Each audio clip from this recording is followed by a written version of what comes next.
नमस्कार, म अहिले मोडेल क्याम्पसमा छु। यहाँ बिजनेस कम्युनिकेसन फेयर 2081 को आयोजना गरिएको छ। के उद्देश्यले आयोजना गरिएको छ र यहाँ दर्जनौं विद्यार्थी भाइ बहिनीहरूको सहभागिता रहेको छ।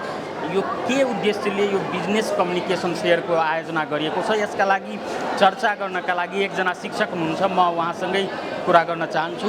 यहाँको परिचय। नमस्ते, मेरो शुभ नाम आशाराम शाह र म यहाँ म्यानेजमेन्ट डिपार्टमेन्ट अफ म्यानेजमेन्ट फ्याकल्टीको म फ्याकल्टी मेम्बरको रूपमा कार्यरत छु र अङ्ग्रेजी इङ्ग्लिस ल्याङ्ग्वेज टिचरको रूपमा कार्यरत छु। अनि यो के उद्देश्यले यो बिजनेस कम्युनिकेसन फेयरको आयोजना गरिएको छ? धेरै राम्रो। यो खास गरेर बिबिए सेकेन्ड सेमेस्टरका विद्यार्थीहरूलाई जुन एउटा बिजनेस कम्युनिकेसन इङ्ग्लिस छ, त्यो इङ्ग्लिसमा कसरी चाहिँ केरियर डेभलपमेन्टमा रिटेन कम्युनिकेसनमा आफू पोख्त हुने र गरेर सिक्ने विभिन्न खालको बेसिक लेटर प्याटर्न्सहरू रिटेन कम्युनिकेसनमा चाहिने प्याटर्नहरूलाई हामीले के गरेका छौँ भने उनीहरूले गरेर सिक्ने र कोलाबोरेटिभ तरिकाले समूहमा गरेर विभिन्न खालको चाहिने उनीहरूले सफ्ट कपी, हार्ड कपी र उनीहरूले डिस्प्ले गरेर तयार गरेका छन् र त्यसमा हामी इन्भाइट गरेका छौँ ब्याङ्क एक्जिक्युटिभहरूलाई र उहाँहरूले पनि आएर हेर्नुहुन्छ र सुझाव दिनुभएको छ र यो एकदम राम्रो कोलाबोरेटिभ वर्क हो, किनभने विद्यार्थीको एउटा चाहिँ रिटेन कम्युनिकेसन यसमा डेभलप हुने हुन्छ। के तयारी गराउँदै हुनुहुन्छ? यो एक किसिमको तालिम हो कि होइन, यो प्र्याक्टिस हो? यो क्लासमै पढाइएको सिलेबसको कुराको एउटा रियल प्र्याक्टिस हो, जुन a kind of exam. A kind of exam, practical exam त नभनौँ, एउटा गरेर सिक्ने क्या, जुन एउटा प्र्याक्टिकली फिल्डमा हामीले विभिन्न भोलि गएर करियर डेभलपमेन्टमा कहिलेकाहीँ उहाँहरूलाई सेल्स लेटर लेख्नु पर्ला, कहिलेकाहीँ अब अर्डर एक्नोलेजमेन्ट लेख्नु पर्ला, कहिलेकाहीँ क्लेम लेटर लेख्नु पर्ला, भोलि वर्किङ फिल्डमा त्यो कसरी आफ्नो कम्युनिकेसनलाई डेभलप गर्ने, how to develop communicate and written communication skill in English. That's why they are very creative, and this is the creative effort of the students, and they have done the work very in collaboration. यहाँले monitoring पनि गर्दै राख्नु भएको छ, कस्तो पाउनु भएको छ विद्यार्थीहरूको यो जुन अहिले गरिराख्नु भएको? अब यसमा त एकचोटि हजुरले विद्यार्थीलाई नै सोद्धा हुन्छ र मलाई यस्तो विद्यार्थीहरूको माहौल हेर्दाखेरि एकदम एक्साइटेड देखिएको छ, सबैजना एकदम उत्सुक देखिएको छ, गरेको छ र त्यसकारणले तपाईँले एकचोटि विद्यार्थीलाई सोद्धा अझ यो कुरा प्रभावकारी हुनेछ भन्ने मलाई आशा लाग्छ र म यो बिजनेस कम्युनिकेसन फेयरको म मोडरेटरको रूपमा कार्यरत छु। केही इस्युहरू दिनुभएको छ यो विषयमा तयार गर्नुहोस् भनेर? हजुर, टास्कहरू दिएको छ लगभग 11 भेराइटीको। हामीले complain letter, refusal letter, resignation letter, claim letter of claim, त्यस्तै गरेर letter of order acknowledgement, adjustment grant letter, अनि यस्तै खालको थुप्रै लेटरहरू हामीले विद्यार्थीलाई तयार गर्न दिएका थियौँ। उनीहरूले सफ्ट कपी पनि तयार गरेका छन् र हार्ड कपी पनि त्यहाँ राखिएको छ। यसरी चाहिँ उनीहरूले एकदम राम्रोसँग यो कुरालाई गरेको छ। उनीहरूले तयार पारेका यी सफ्ट कपी, हार्ड कपीहरूलाई पछि के गर्नुहुन्छ? अब या रिजल्ट पनि गर्नुहुन्छ कि विद्यार्थीहरूलाई जानकारी पनि दिनुहुन्छ उहाँहरूले तयार पार्नु भएको विषयवस्तुहरू कस्तो थियो भनेर? धेरै राम्रो। यो तयार गरेको विषयवस्तुलाई हामी के गर्छौँ भने बाहिरको आएको भिजिटर्सलाई हामी एक प्रति उहाँलाई चाहेको खण्डमा हामी उपलब्ध गराएका छौँ। जुन विद्यार्थीले माग गरेको छ उहाँलाई पनि दिएको छ मोडेलको रूपमा, र यदि हामीसँग कम पिस छ भने उहाँलाई हामी पेन ड्राइभमा पनि हालेर सफ्ट कपी दिएका छौँ र उहाँको वाट्सएप नम्बर र इमेल आइडी हामी टिपेका छौँ, उहाँलाई पनि हामी पठाइदिन्छौँ। त्यस कारण एउटा हामी सर्वेलाई हामी सेयर गर्न खोजेको। यो एक किसिमले इन्करेज गर्ने खालको प्रोग्राम हो? यस, अवश्य, एकदम रियली एक्ज्याक्टली, किनभने यसले विद्यार्थीहरूको एउटा मनोबल बढाउँछ, गरेर सिक्ने बानीको विकास हुन्छ र एउटा सेयरिङ गर्ने, एकअर्कालाई सेयर पनि गर्ने, अरूलाई सेयर पनि गर्ने, र लास्टमा यो हामी सर्टिफिकेसन गर्दैछौँ। सम्पूर्ण टिमलाई हामीले यो सर्टिफिकेट दिएर हामी सबैलाई सर्टिफिकेट दिन्छौँ र यसरी सर्टिफिकेट गरेर उनीहरूको मनोबल बढ्नेछ। हस्, थ्याङ्क यू। ल, अब विद्यार्थीलाई हजुरले अनि थ्याङ्क यू। यहाँको परिचय? मेरो नाम एमएस शिवांश राजपाल हो। म यहाँ मोडल पूर्वाञ्चल कलेजको बिबिए सेकेन्ड सेमेस्टरबाट। हामीहरूको यहाँ बिजनेस फेयर अहिले कन्डक्ट भएको छ प्रोग्राम। के टास्क पाउनु भएको छ तपाईँहरूले? हाम्रो यहाँ स्क्यानेबल प्रिन्ट रेज्युमे दिएको छन्, हामीलाई सबैलाई डिफ्रेन्ट प्रोजेक्टहरू दिएका छन्। यिनीहरूलाई कसैलाई ग्रान्ट लेटर, कसैलाई सेल्स प्रपोजल लेटरहरू पनि दिएका छन्। मेरो चाहिँ स्पेसली स्क्यानेबल प्रिन्ट रेज्युमे हो। यसमा के हुन्छ स्क्यानेबल प्रिन्ट रेज्युमे? म भन्छु, स्क्यानेबल प्रिन्ट रेज्युमे एउटा यस्तो रेज्युमे हो जुन हामीहरू अब रेज्युमे कति बेला काम आउँछ, यदि हामी कुनै जबलाई एप्लाई गर्योखेरि त हामीलाई रेज्युमे त्यसमा हाल्नुपर्छ होइन।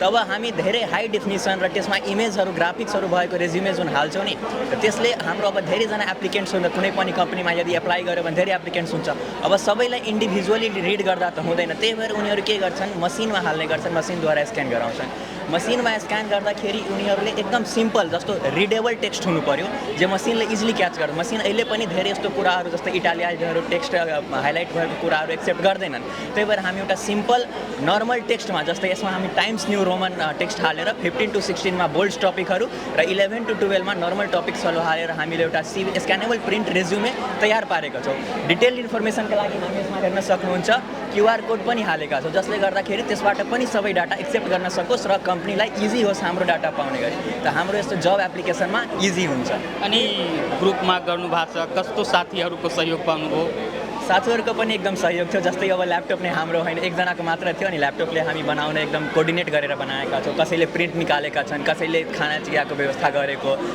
कसैले यता डिफ्रेन्ट अब मान्छेहरू आएका थिए उनीहरूलाई पनि सर सहयोग गर्न मद्दत गरेर हामी त्यही सबै टिमवर्क अब टिम सबैजना मिलेर नै गर्ने क्याम्पसले यो यस्तो खाले कार्यक्रम आयोजना गर्दाखेरि कस्तो इन्करेजमेन्ट भएको छ मोडल पूर्वाञ्चलकोले चाहिँ हामीलाई त अहिले हामी सेकेन्ड सेमेस्टरमा है जस्ट 1 साल जति भएको अनि अहिलेसम्म त हामी 3-4वटा कार्यक्रम हेरिसकेका छौँ मोडल त त्यसरी पनि कार्यक्रमहरूको लागि जानिने गरे क्याम्पस हो अनि एकदम राम्रो लाग्छ यस्तो इन्करेजमेन्ट प्रोग्रामहरू हुन्छ अब पछि गएर हामी यदि ब्याङ्किङ सेक्टरतिर माइक्रो फाइनेन्सतिर गयो भने हामीहरूलाई झन् इजी हुन्छ अहिले हामीहरू सबै डकुमेन्ट्स लेटरहरू बिजनेस कम्युनिकेसन स्किलहरू हामीसँग आइरहेछ भने हामी इजिली कोर्डिनेट गर्न सक्छौँ त मोडल पूर्वाञ्चल कलेजको विवेकको लागि एउटा प्लस पोइन्ट हो कि यति कार्यक्रम त मलाई लाग्दैन अब कुनै अर्को कलेजमा हुन्छ होला यति लिएर अनि यो हाम्रो प्लस पोइन्ट हो धन्यवाद यहाँको परिचय म यहाँ मिसा कुमारी राय BBA सेकेन्ड सेमेस्टरबाट के तयार पार्नु भएको छ यहाँ अर्डर एक्नोलेजमेन्ट लेटर बनाएको छु के हुन्छ अर्डर एक्नोलेजमेन्ट लेटर हामीले कुनै अर्गनाइजेसन या कम्पनी चलाउँदा हामीले चाहेको सामानहरू जुन अर्डर गरिन्छ अर्को कम्पनीबाट त्यसको लागि अर्डर लेटर लेखिन्छ साथीहरूको कस्तो सहयोग पाउनुभयो यो तयार पार्नु साथीहरूले पनि सहयोग गर्यो सब साथीहरूले अलिअलि केही इन्भेस्ट गरेर सब टाइम दिएर बनाएको छौँ हामीले सब मिलेर यो क्याम्पसले यस्तो खाले कार्यक्रम आयोजना गर्दाखेरि कस्तो इन्करेजमेन्ट भएको छ धेरै राम्रो इन्करेजमेन्ट भएको छ यो हामीले के भन्छ स्टडीहरूमा पनि सहयोग हुने कार्यक्रम हो त्यो एक्स्ट्रा एक्टिभिटिज सँगसँगै हाम्रो इक्जामहरूमा पनि काम लाग्ने लिडरहरू सब स्याम्पलहरू बिजनेस कम्युनिकेसन अगाडि फ्युचरमा गएर पनि के कस्तो अर्गनाइजेसनहरूमा काम लाग्ने त्यो सब त्यसमा हामीले जानेका छौँ एक्स्ट्रा एक्टिभिटिज बढीभन्दा बढी हुनु आवश्यक छ त्यति छैन तर हामीले इन्भल्भमेन्ट गर्दा राम्रो हुन्छ एक्स्ट्रा एक्टिभिटिज पनि हाम्रो के भन्छ एक्स्ट्रा स्टडीहरूमा पनि काम लाग्ने गर्छ अगाडि फ्युचरहरूको लागि पनि काम लाग्छ यहाँको परिचय सपना यादव अनि यहाँहरूले के तयार पार्नु भएको छ यहाँ यो ग्रुप डिस्कसन गरेर यो ग्रुप होइन यो ग्रुपले बिजनेस कम्युनिकेसनको बारेमा होइन बिजनेस सर्कुलर्स लेटर्समध्ये धेरै हुन्छ होइन त्योबाट एउटा बिजनेस सर्कुलर पनि एउटा लेटर्स भयो होइन लेटर्सको माध्यम भयो बिजनेस सर्कुलर होइन त्यहीको बारेमा हामीहरू पारेका छौँ होइन एउटा मतलब हामीहरू एउटा के भन्छ सर्कुलर लिएको छु न्यू सोरुमको बारेमा होइन रिओपनिङ छ त्यसकै बारेमा होइन बिजनेस सर्कुलर्समा के हुन्छ बिजनेस सर्कुलरमा के हुन्छ होइन त्यसमा एउटा लेटर्स लेखिन्छ त्यसमा होइन जस्तै हामीहरू चाहिँ एउटा लेटर्स यहाँ लेखेको छु त्योमा कम्पनीको बारेमा होइन एउटा कम्पनीलाई जस्तै सोरुम हामीहरू खोलेको छु यता खोल्न मतलब ओपनिङ गर्न त्यसलाई लेटर सर्कुलर लेखेको छु होइन सोरुमको त्यहाँ प्लेस हेरेर त्यहाँ जहाँ हामीहरू खोल्छौँ त्यहाँको प्लेस लोकेसन हेरेर होइन जहाँको टाइप्स डेकोरेटहरू कस्तो हुन्छ त्यसलाई त्यो सबै टोकेर त्यसलाई एउटा लेटर लेखेको कम्पनीलाई होइन ठुलो हेडलाई त्यसको अनि त्योबाट हामी त्यसलाई चाहिँ पर्मिसन माग्न खोजेको होइन त्यसलाई पर्मिसन दिन्छ भने हामी यहाँको लेटर खोलो हाम्रो पर्चेज हुन्छ बढी सामान होइन त्यहाँ त्यसैको बारेमा हामी एउटा बिजनेस सर्कुलर खोलेको छु त्यसै क्याम्पसले जुन यस्तो एक्स्ट्रा एक्टिभिटिजहरू आयोजना गर्दाखेरि यहाँहरूलाई कस्तो आउने दिनमा सहयोग गर्छ आउने दिनमा हामीहरूलाई राम्रो हुन्छ होइन अहिले फर्स्ट टाइम भयो हामीहरू त्यही नर्भस हुन्छ होइन अनि आउने दिनमा अझै कन्फिडेन्स हुन्छ नि हामी यस्तै बोल्दा धेरै मान्छेहरू आयो सबै स्टुडेन्टहरू बाहिरबाट पनि आउनुभयो मान्छेहरू होइन त हामीहरूले राम्रो लाग्छ नि बाहिर मतलब पछि पनि हामीहरूलाई अहिले त त्यो सर्टिफिकेट पनि दिइरहेछ होइन बाहिर अलि राम्रो हुन्छ अलि त्यसको लागि हजुर साथीहरू पनि हुनुहुन्छ कस्तो सहयोग पाउनुभयो यो तयार पार्नलाई बिजनेस सर्कुलर हजुर सबै हाम्रो टिम होइन मेम्बर हो एउटा हामी त्यसको लिडर चाहिए अनि सबैले भन्नुभयो आफ्नो आफ्नो होइन त्यसको जो के भन्छ आइडिया सबैलाई भन्नुभयो सबै राम्रो हुन्छ सबैले राम्ररी भन्नुभयो होइन त्यसले राम्रो लाग्यो सबैलाई थ्याङ्क यहाँको परिचय? मेरो नाम श्रुति गुप्ता हो। यहाँहरूले के तयार पार्नु भएको छ आज? हामीहरूले एडजस्टमेन्ट ग्रान्ट लेटर तयार पारेछौँ। हामीहरूको एउटा we are the student of BBA second semester. We studied various types of letter in business communication chapter, business communication subject. Our English teacher has taught us about various types of letter. They are sales of proposal letter, adjustment grant letter, acknowledgement letter, sales order refusal letter, claim letter. So हामीहरूलाई adjustment grant letter दिनुभएको छ। Adjustment grant letter चाहिँ claim लेटरको response हो। एउटा business रिप्रेजेन्टेटिभले यो response गर्छ। यहाँ हामीहरूको स्याम्पल छ एडजस्टमेन्ट ग्रान्टको। त्यसभित्र यो जनकपुर इलेक्ट्रोनिक हाउसले एउटा कम्प्लेन गरेको छ कि तपाईँले पठाउनु भएको ल्यापटपहरूबाट 5वटा ल्यापटपको किबोर्ड राम्ररी काम गरिरहेको छैन। त्यसैको रिस्पोन्समा डेल ब्रान्ड कम्प्युटरले एडजस्टमेन्ट लेटर लेखेको छ। त्यसमा पहिला त्यो आफ्नो address Putali Dell brand computer sales department of Dell brand computer Putali सडकले त्यो आफ्नो सेन्टर एड्रेस र त्यसपछि डेट, त्यसपछि के भन्छ जनकपुर इलेक्ट्रोनिक हाउस जो रिसिभर छ जसले क्लेम गरेछ कि तपाईँको डिफेक्ट छ भनेर त्यसलाई लेखेको छ। त्यसपछि ग्रिड गरेछ अनि भनेछ कि अहिलेसम्म तपाईँले जति पनि ल्यापटप पठाउनु भएको छ त्यसको लागि अहिलेसम्म जति पनि तपाईँले अर्डर दिनुभएको छ त्यसको लागि हामीहरू आभारी छौँ। तपाईँको क्लेम राम्ररी एक्सप्लेन गर्नुभयो। यो बिजनेस कम्युनिकेसन फेयर आयोजना हुँदाखेरि कस्तो सहयोग पाउँछ विद्यार्थीहरूले आउने दिन? बिजनेस कम्युनिकेसन फेयरले खालि विद्यार्थीहरू मात्र होइन, धेरै हामीहरूको सिनियरहरू पनि जो अहिले एप्लाई गर्नुहुन्छ ब्याङ्कहरूमा तिनीहरूलाई पनि अलिक प्रब्लम हुन्छ किनभने we are teenagers.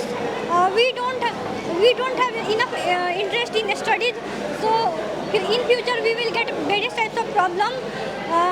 In applying in banks or other financial institutions. So we have to, by the help of this fair, they come here and get various types of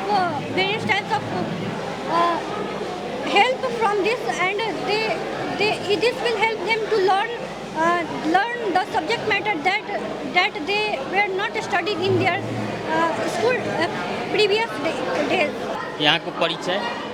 Chaitali Kayastha. अनि यहाँहरूले के तयार पार्नु भएको छ? हामीले हाम्रो सिलेबसमा चाहिँ डिफ्रेन्ट टाइप्स अफ लेटरहरू पाए हुन्छ सर्कुलर सिलेबसमा।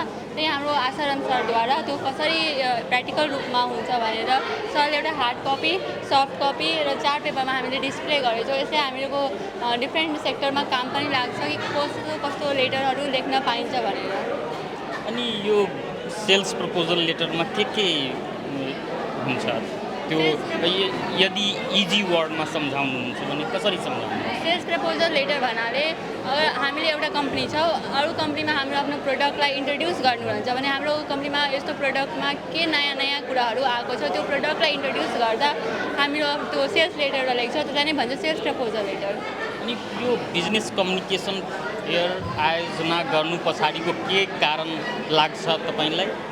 यो प्रोग्राम आयोजन गर्दा डिफ्रेन्ट सेक्टरको मान्छेहरूलाई हेल्प हुन्छ। यसले गर्दा क्यारियर डेभलपमेन्ट हुन्छ, डिफ्रेन्ट मान्छेहरूलाई आइडिया आउँछ कि के कसरी के लेख्ने भनेर धेरै भ्युज ओपिनियन्सहरू आउँछ। Thank you. यहाँको परिचय? मेरो नाम प्रीतिका श्रेष्ठ अनि म ग्रुप बी को लिडर रहेको छु र हाम्रो विभिन्न लेटर्सहरूको बिजनेस कम्युनिकेसन फेयरको जुन अर्गनाइजेसन भएको छ त्यस सम्बन्धितको विभिन्न लेटरहरूमध्ये हाम्रो चाहिँ क्लेम लेटर र ब्याङ्क डिपोजिट ग्यारेन्टी लेटर रहेको छ। अनि यो बिजनेस कम्युनिकेसन फेयर किन आयोजना गरिएको होला जस्तो लाग्छ? यो बिजनेस कम्युनिकेसन फेयर भनेको जस्तो कि हाम्रो सेकेन्ड सेमेस्टरमा गएर हाम्रो आसाराम सरले एउटा ब्याङ्क ट्रान्जेक्सन गर्दाखेरि ब्याङ्किङ प्रोसेस या फिर बिजनेस प्रोसेसमा जे पनि एउटा लेटर लेखिने फर्मल तरिकाहरू हुन्छ होइन, त्यो हरेक तरिका हामीलाई देखाउनु भएको छ। त्यसहरूमा अब जस्तो कि हामीले त सिक्यौँ, अब त्यही कुरा हाम्रो जस्तो कि भाइ बहिनीहरू छ, सिनियर्सहरू छ, मेबी सबैलाई सबै चिजको त नलेज हुँदैन। त्यो हामीले अलिकति जुन नलेज भेटाएको छौँ त्यही नलेजहरू हामीले के गर्न खोजेको त एज अ प्रेजेन्ट गरेर अरूलाई पनि दिन खोजेको। यो क्लेम लेटर के हो इजी वर्डमा यदि सम्झाउन चाहनुहुन्छ भने कसरी सम्झाउनुहुन्छ? इजी वर्डमा सम्झाउन चाहन्छु भन्यो भने क्लेम लेटर सिम्पली हामीले अब जस्तो कि एउटा ब्याङ्क एउटा कम्पनी छैन, त्यसले कम्पनीले एउटा फ्याक्ट्रीहरूसँग प्रोडक्टहरू या फिर ट्रान्जेक्सन मतलब कि पर्चेस गर्यो, किन्यो। सिम्पली किन्दाखेरि यस्तो हुन्छ नि कहिलेकाहीँ कि सामानहरू के भयो त डिफेक्टिभ आउन त आयो होइन, डिफेक्टिभ आयो भने अब के हुन्छ त्यो सामान त हामीले आफ्नो कम्पनीमा राख्ने भएन, हामीले पैसा दिन्छौँ त अब हाम्रो सामान त चाहियो। त्यस्तो सामानको बमोजिम हामीले के गर्छौँ त एउटा लेटर लेख्छौँ कि हामीले जुन सामान हजुरको कम्पनीबाट लिएर आयौँ त्यो सामान डिफेक्टिभ निस्क्यो। अब त्यसको बमोजिम हामीलाई या त रिफन्ड दिनुहोस् मनी, नत्र भने जेनरली जुन प्रोडक्ट छ त्यसलाई रिप्लेस गरेर नयाँ प्रोडक्ट दिनुहोस्। बिजनेस ट्रान्जेक्सनहरूमा धेरै जस्तो बिजनेस एक्टिभिटिजहरूमा पैसाको भन्दा पनि यस्तो सामानहरूको आइटमको केसहरूमा धेरै जस्तो सामानहरू रिप्लेस गरिन्छ, पैसा भन्दा पनि सामानहरू नै रिप्लेस गरिन्छ, किनभने हामीलाई सामान त चाहिएकै हो, त्यही हो। यदि क्लेम लेटर लेख्ने विधि आएन भने कम्पनीहरूलाई घाटा हुन्छ? यो रिफन्डको कुरा गर्नु हो अनि रिप्लेसको कुरा गर्नु हो, अफकोर्स हुन्छ, किन हुने, घाटा अफकोर्स हुन्छ। हामीले कुनै पनि सामान पर्चेस गर्दा अफकोर्स पेमेन्ट दिएर गरेको हुन्छ, हाम्रो पैसा त लाग्यो त्यहाँ हुन्छ। अब पैसा लागेपछि अब हाम्रो सामान डिफेक्टिभ आएपछि त्यो सामान त हामीले राखेर केही कामै भएन नि, हामीले त्यो सामान पछि हामीले किन ल्यायो त्यो सामान अरू ट्रान्जेक्सन गर्नको लागि, अरू कस्टमरहरूलाई बेच्नको लागि। अब त्यो बेच्ने सम्बन्धमा अब हामीसँग प्रोडक्टै भएन भने त, अनि हामीले पेमेन्ट गरेर पनि अझ हामीसँग त्यो प्रोडक्ट भएन भने त अभियसली हामीलाई घाटा लाग्यो, हाम्रो अलिकति न अलिकति एमाउन्ट त त्यहाँ गएर सिद्धियो नि त, त्यो त त्यसको लागि त हामीलाई प्रोडक्ट चाहियो। मैले भन्न खोजे यदि क्लेम लेटर मेरो इफेक्टिभ भएन, लेख्ने विधि मलाई आएन भने त्यसले इफेक्ट गर्छ कि गर्दैन? अफकोर्स गर्छ। एउटा क्लेम लेटर लेख्नु पनि एउटा फर्मल तरिका हुन्छ। क्लेम लेटर भने यत्तिकै लेखिँदैन, एउटा फर्मल ल्याङ्ग्वेज हुनु पऱ्यो, हामीले उल्लेख गर्नु पऱ्यो कि कति कति पर्चेस डेटमा हामीले त्यो सामान पर्चेस गरेको छौँ, कुन कुन बिल नम्बर हामीले त्यसमा भन्नु पऱ्यो, र सँगसँगै अब हामीले यस्तो देखाउनु पऱ्यो कि हामीले पनि नराम्रो भइरहेछ त्यो तपाईँको गल्तीको कारणले गर्दा, र पछि गएर तपाईँहरूको अरू बिजनेस ट्रान्जेक्सनमा पनि गल्ती हुनुहुन्छ, हजुरको रेपुटेसन खराब हुनसक्छ, र त्यो अनुसारको हामीलाई पनि घाटा नहोस् र हजुरको रेपुटेसनमा पनि केही खराबी नहोस् भनेर यसरी लेखिन्छ। यहाँको परिचय? Khushboo Kumar Yadav, I am from BBA second semester. अनि यो बिजनेस कम्युनिकेसन फेयर आयोजना गर्नु पछाडिको कारण के लाग्छ तपाईँलाई? यहाँ धेरै स्टुडेन्ट छ जसलाई बोल्नु आउँदैन, अलिकति धेरै हुन्छ नि कम्युनिकेसन, त्यो आउँदैन गर्नु, अनि यसले हामीले मान्छे हुन्छ नि यस्तो स्टुडेन्ट धेरैको बोल्ने हुन्छ नि क्षमता बढाइदिन्छ, अनि प्लस यो कम्युनिकेसन हो नि, अनि यसमा जब कसरी एप्लाई गर्ने, प्लस कसरी रिजाइन गर्ने, कसरी ट्रान्सफर गर्ने त्यो पनि हेराउँछ, र धेरै हुन्छ मान्छेहरूको नि बोल्ने तरिका अलिकति त्यसलाई कन्फिडेन्ट बनाउँछ, र मान्छे यस्तो हुन्छ स्टुडेन्टहरूलाई के हुन्छ त्यो बोल्ने क्षमता हुन्छ नि धेरै बढाइदिन्छ, अनि त्यसलाई कन्फिडेन्स दिन्छ कि हामी अझै गर्नु, जसरी एक्जिबिसन अझै बढ्यो भने धेरै भयो भने धेरै कन्फिडेन्ट आउँछ स्टुडेन्ट, र यो पढाइले हुँदैन धेरै नि त, अरूले मान्छे काम पनि गर्नुहुन्छ, यस्तो बोल्ने मार्केटमा गएर पनि धेरै बोल्ने हुन्छ नि, अलिकति कन्फिडेन्ट आउँछ त्यही। अनि यो के तयार पार्नु भएको छ आज यहाँ? रेजिग्नेसन लेटर हो, यसमा के आउँछ भने हामीले कुनै काम छोड्दाखेरि त्यहाँ यस्तो नेगेटिभ इम्प्याक्ट दिनु पर्दैन, पोजिटिभ इम्प्याक्ट दिनुपर्छ, किनकि हामी यो जब छोड्दाखेरि अर्को जब गर्नु जान्छौँ, अनि त्यहाँ जब हुन्छ नि त्यो त्यहाँको हुन्छ नि अनर, त्यसले पूछ्छ त्यहाँ किन रेजिग्नेसन गर्यो तिमीले, अनि के भन्नुहुन्छ कि होइन त्यहाँ पैसा राम्रो थिएन नि, त्यसो गर्नु भन्दा नेगेटिभ इम्प्याक्ट बढ्छ नि त, हामीलाई भन्नुपर्छ नि पैसा राम्रो थियो त, हाम्रो पर्सनल इस्युको कारण हामीले यो छोड्यो, अनि त्यस्तो गर्दाखेरि हाम्रो हुन्छ नि त्यो पोजिटिभ भाइब। अनि त्यसपछि रेजिग्नेसन लेटर लेख्ने विधि र पद्धति हुन्छ? हजुर, रेजिग्नेसन लेटर लेख्ने तरिका हुन्छ सर। अब जस्तो हाम्रो रेजिग्नेसन लेख्दाखेरि कसरी हुन्छ नि पैसा थोरै दियो, अब त्यहाँ भन्नुहुन्छ पैसा थोरै दियो, अनि त्यसलाई चाहिँ भन्नु सक्छ नि हाम्रो क्षमता यति हो तर मलाई यो पैसा हुँदैन अलिकति थोरै दिनु, अनि यस्तोमा यो पनि लेख्नुहुन्छ, तर भन्नुहुन्छ यहाँ मलाई पैसा थोरै दियो, त्यहाँ खाना दिएन, यस्तो हो, त्यो कम्युनिकेसन गरिरहेन राम्ररी, त्यस्तो गर्दाखेरि त्यो कम्पनीले त ठिक गर्छ नि त, हामीले भन्छ नि इजिली कसरी सम्झाउनुहुन्छ? यदि सम्झाउनुहुन्छ भने रेजिग्नेसन कसरी लेख्ने? रेजिग्नेसन लेख्दा कुनै कम्पनीमा रेजिग्नेसन लेख्नुहुन्छ तपाईँ, अब भन्नुहुन्छ यस्तो हुन्छ हामीलाई पैसा थोरै दियो तर हामी लेख्नुहुन्छ मेरो क्षमता यति छ तर यति हुनु पर्यो, तर तपाईँले दिएको मलाई सन्तुष्टि छ, तर मेरो पर्सनल इस्युको कारणले नि मलाई यो रेजिग्नेसन लेख्नु गरिरहनु भएको छ, अनि यो रेजिग्नेसन आशा छ कि म भोलि फेरि यहाँ आउँछु काम गर्नुको लागि, अहिले पर्सनल इस्यु त्यही भएर छोडिरहेको छु, तर आशा छ कि म भोलि आएपछि तपाईँ मलाई स्वीकार्नुहुन्छ त्यति। यो प्रोग्रामले कस्तो इन्करेजमेन्ट भएको छ यहाँहरूलाई? यो प्रोग्रामले हुन्छ मान्छेहरूले यस्तो हो स्टुडेन्टहरूलाई धेरै क्लासमा त पढाइ हुन्छ तर यस्तो बोल्ने तरिका धेरैमा हुँदैन, अब यहाँ धेरै मान्छेले बोल्छ हेर्छ कसरी बोलिरह हावभाव हुन्छ नि एउटा, अनि त्यो हुन्छ विद्यार्थीमा धेरै इम्प्याक्ट गर्छ, यसले गर्छ भने म पनि गर्नु सक्छु नि, यस्तो तरिकाहरू धेरै हुन्छ देखाउँछ। यहाँको परिचय? मेरो नाम एन्जिला शाह हो, म ग्रुप डी को लिडर हो। अनि यहाँहरूले के तयार पार्नु भएको छ आज? हामीले मेमो तयार पारेछौँ। मेमो भनेको नि एउटा यस्तो डकुमेन्ट हो, त्यो मतलब अर्गनाइजेसनभित्र नि केही इन्फर्मेसनहरू मेसेजहरू एकअर्कासँग साट्नको लागि हामी युज गर्छौँ। अनि के विधि अपनाउनुपर्छ मेमो लेटर तयार पार्नलाई? मेमो लेटर तयार पार्नको लागि हामीले सिम्पल, धेरै गाह्रो पनि छैन, डाइरेक्ट कसलाई लेखिरहेको छौँ त्यसको नाम लेख्नुपर्छ, कसले लेखिरहेछ त्यो लेख्नुपर्छ, अनि सब्जेक्टहरू लेख्नुपर्छ, कुन सब्जेक्टमा लेखिरहेछ, अनि त्यसपछि त्यो मेमो लेखेर भनेपछि इजी टास्क पाउनु भएको? एकदम इजी टास्क छ।